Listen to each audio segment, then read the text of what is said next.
গুজৰাটৰ গিৰত শিৱ মন্দিৰ স্থাপন আম্বানী পৰিয়ালৰ দেৱাদিদেৱ মহাদেৱলৈ পূজা অৰ্চনা আগবঢ়াই স্থাপন কৰা হয় মন্দিৰটো। এই অনুষ্ঠানত উপস্থিত থাকে বলিউডৰ পৰা ক্ৰিকেট জগতৰ বহু মহাতাৰকা।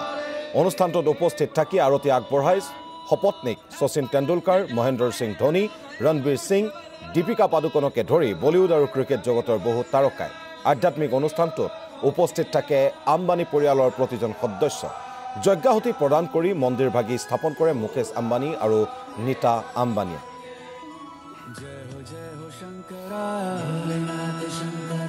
आदिदेव शंकरा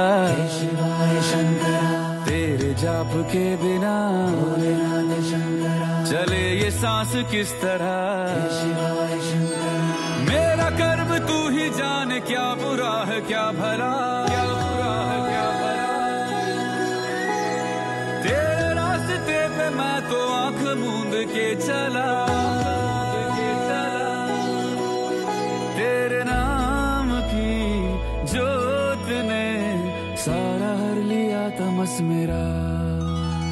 नमो नमो जी शंकरा, भोलेनाथ शंकरा, रुद्रदेव